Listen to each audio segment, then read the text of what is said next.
Welcome back नाजरीन।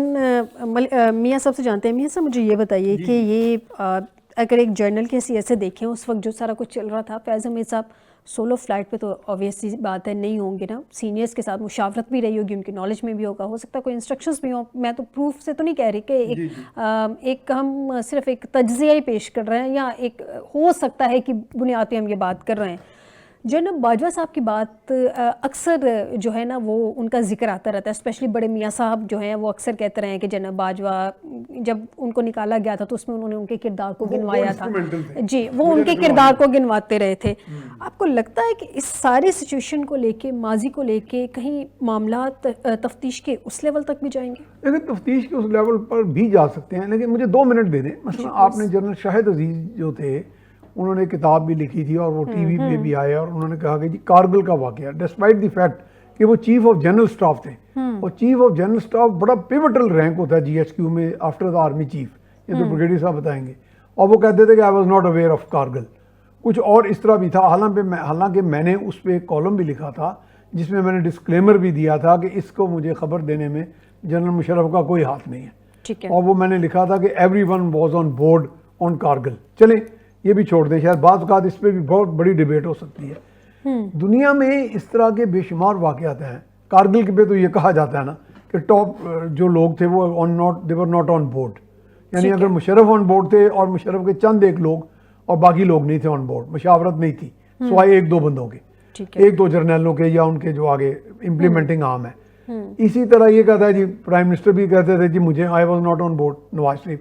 इसी तरह अगर आप ईरान का देख लें, ईरान में कॉन्ट्रा रेबेल्स जो निकारागुआ के थे, ईरान को असला बेचा गया, सीआईए ने बेचा, और उसके फंडिंग जो आई वो निकारागुआ रेबेल्स, उसमें टोटली जो प्रेसिडेंट की और कांग्रेस की ऑथराइजेशन थी वो डिफाई करके उनको नज़रअंदाज करके स्पाई एजेंसीज बाज़ औक़ात मुंह जोर हो जाती हैं और काम कर जाती हैं। ऐसे बहुत सारे इंस्टेंसेस हैं।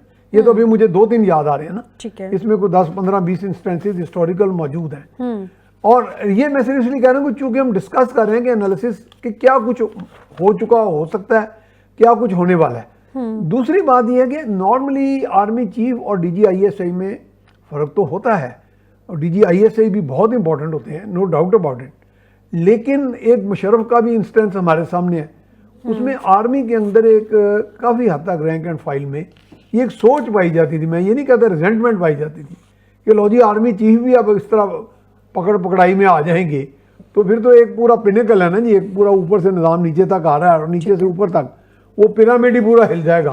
तो इमेजेस और सिंबलिज्म बहुत मैटर करती है, इसलिए आम तौर पे इसमें एक रेजिस्टेंस जरूर आएगी कि आर्मी चीफ तक बात जाए।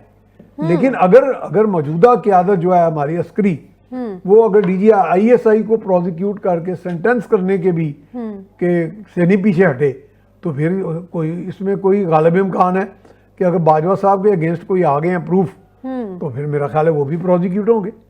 मुझे तो ये लग रहा है। ठीक हो गया। नज़ीर साहब, तलाल चौधरी साहब वज़ीर मुमलिकत बराए दाखिला, उनकी स्टेटमेंट है मुल्क के खिलाफ ट्रेंड का हिस्सा बनने पर कानूनी कार्रवाई का सामना करना पड़ सकता है। अब ऐसे लग रहा है कि जो मौजूदा सिचुएशन है इसको कैश कर रही है या इसको इंजॉय कर रही है हुकूमत बैठ के, इदारा और एक शख्स आमने सामने हो गए हैं। हुकूमत भी एक साइड पे है, तेरी वो जो पीपल्स पार्टी है वो भी एक साइड पे है। क्या हुकूमत इस वक्त इस मौके पर बयानिए की जंग छेड़ने की पोजीशन में है आपके ख्याल में? नज़ीर हुसैन साहब। जिम्मेदारी का सबूत देना होता है और देना चाहिए। ठीक है। ये कोई ट्रिवियल इशू नहीं है। चाहे 9 मई का हो या वो इशू हो जिसके तहत जनरल फैज़ हमीद को सजा हुई है। जो गवर्नमेंट है उनकी जिम्मेदारी है कि वो हालात को मैनेज करे, ना कि रेकलेसली स्पेकुलेशन करे उसके ऊपर, या अपना नैरेटिव डेवलप करे या पब्लिक ओपिनियन डेवलप करे, एक नैरेटिव बनाए उसके ऊपर। बाज़ दफ़ा अगर वो खुद नहीं भी किसी लिहाज से कसूरवार या उसके अंदर पार्टी, ये फिर भी उनकी जिम्मेदारी बनती है in the larger interest of the nation जैसे पहले मैंने अर्ज किया कि पाकिस्तान इस वक्त क्रॉस रोड्स के ऊपर है, we can take off and we can even go down. खुदा खास्ता अगर इस किस्म की स्पेकुलेशन जारी रही, आपके दुश्मन आपको देख रहे हैं, मॉनिटर कर रहे हैं। ठीक है। देखिए कल छोटा सा एक सिडनी में वाकया हुआ, वो सुना है कि अफगान कोई बंदा इन्वॉल्व था और उन्होंने पाकिस्तान के आदमी को इन्वॉल्व कर दिया। जरा सी बात के ऊपर पूरी दुनिया में बदनामी हो गई। एक छोटा सा इशू था अशकाबाद में, जो बाद में उस एजेंसी ने वापस ले लिया और पूरी दुनिया में बदनामी करवा दी। तो इसलिए मेरे तो यही सोच होगी और अक्लमंदी का तकाजा होगा कि हमारे वज़ारा और हमारे पॉलिटिशियंस और हमारा मीडिया भी इसके ऊपर स्पेकुलेशन ना करे, और जो भी रिस्पॉन्सिबल एजेंसीज हैं और इंडिविजुअल हैं उनको कौम के लार्जर इंटरेस्ट में इसको मैनेज करने दें। हमारे इसको हाइप क्रिएट करने में शायद कुछ और इसके अलावा कुछ नहीं मिलेगा कि हमें एक प्रोग्राम करने का मौका मिल जाएगा या एक प्रोमिनेंस जगह लेने का मौका मिलेगा। मेरे ख्याल में ये वक्त है कि हम आइंदा की तरफ देखें। आइंदा के लिए जो लूप होल्स हैं उनको बंद करें। बिल्कुल ठीक है, ज़्यादा अहम है। बिल्कुल दुरुस्त कह रहे हैं, लूप होल्स हैं उनको बंद करें। नज़ीर साहब इंटरप्ट करने के लिए माजरत, क्योंकि वक्त की किल्लत है। ब्रिगेडियर साहब से उनका पॉइंट ले लेते हैं लास्ट, फिर मियां साहब से भी शॉर्टली उनका लास्ट पॉइंट ले लेते हैं। ब्रिगेडियर साहब, जज्बातियत ने, इमोशनलिज्म ने ओवरटेक कर लिया है किसी साउंड पॉलिसी को, जो हमारे यहाँ पे साउंड पॉलिसी होनी चाहिए थी।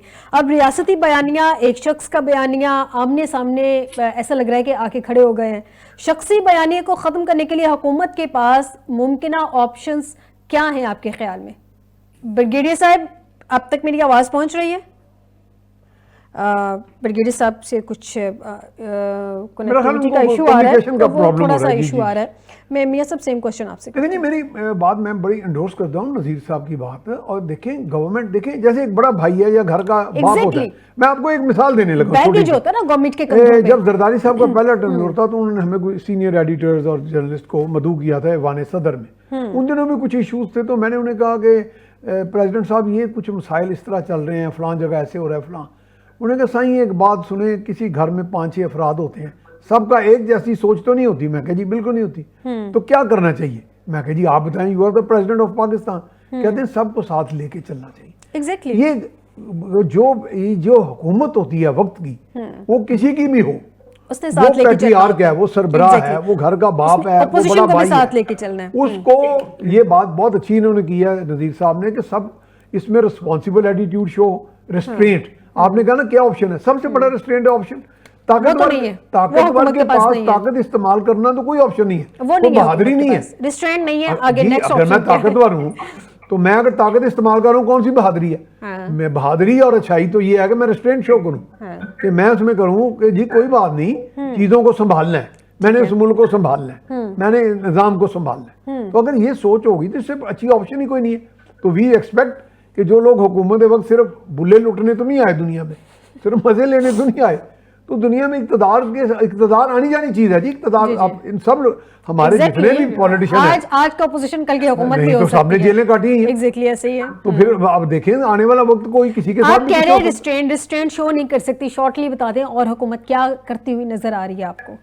मुझे ये लग रहा है कि हुकूमत के ऊपर, चूंकि मैं समझता हूँ कि हुकूमत अपने तौर पे कुछ जो फैसले कर रही है, बेनिफिशियरी है इस वक्त मौजूदा बेनिफिशियरी जरूर है, लेकिन ये है कि हुकूमत अगर किसी जोन में है कि जी हम इस बेनिफिशियरी के तौर पे सारा चलते रहेंगे आगे, तो हमें कोई रोक टोक नहीं होगी, तो वो रोक टोक भी आज आ सकती है।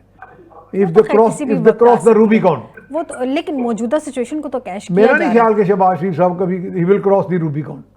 नहीं, शहबाज शरीफ साहब भी बड़े हैं सबके। जी प्लीज जरा शॉर्टली, छोटा सा एक लफ्ज, ये विशियस साइकिल बन गया है। हाँ जी दुरुस्त, ठीक है, जिसको तोड़ना होगा। ये हम लफ्ज सवाल करें रिस्ट्रेंट का, ये विशेष सर्कल है। एक आदमी बात करता है, मीडिया उसको उठा लेता है, फिर किसी और को इनवाइट कर लेते हैं, वो उसका जवाब देता है, उसका जवाब सवाल, वो एक सिचुएशन क्रिएट हो जाती है। सर नज़ीर हुसैन साहब, प्रॉब्लम ये है कि सुबह से हम लोग देख रहे होते हैं सिचुएशन ऑलरेडी गवर्नमेंट के वुज़रा की जानिब से क्रिएट की होती है। हर प्रेस कॉन्फ्रेंस थोड़े टाइम के बाद जो प्रेस कॉन्फ्रेंसेस आ रही होती हैं मुल्क के मसाइल पे आप लोग आके बात करें, सुबह से शुरू होते हैं इमरान खान पीटीआई शुरू होता है, शाम तक जब तक हमारा प्रोग्राम नहीं होता तब तक यही चल रहा होता है। जब हुकूमत जो बेचेगी डिस्कशन तो उस पर रहेंगी। प्रॉब्लम यह है कि इस सब को छोड़ के अगर वो इतना इररेलेवेंट है तो उसको इररेलेवेंट रहने दे, जो रेलेवेंट इश्यूज है उन पे आके प्रेस कॉन्फ्रेंसेस करें। देखिए इसमें एक और इशू भी है कि एक होता है सप्लायर की तरफ से रिएक्शन क्रिएट होता है, एक होता है डिमांड ड्रिवन, एक होता है सप्लाई ड्रिवन। यहाँ पर सप्लाई ड्रिवन सिचुएशन बन चुकी है। हर कोई एक बात करता है, उसको जवाब देने के लिए किसी न किसी को वो आगे आ जाते हैं। बिल्कुल दुरुस्त कह रहे हैं, बिल्कुल दुरुस्त कह रहे हैं। आपका पॉइंट आ गया सर, आपका पॉइंट आ गया। बहुत शुक्रिया ब्रिगेडियर टायर फारूक हमीद साहब आपका, नज़ीर हुसैन साहब आपका, मियां सफर रहमान साहब आपका मुझे प्रोग्राम में ज्वाइन करने के लिए। नाज़रीन आज के प्रोग्राम से दीजिएगा इजाज़त, बशर्ते ज़िंदगी आपसे दोबारा मुलाकात हो। अपना ख्याल रखिएगा। अल्लाह हाफिज़।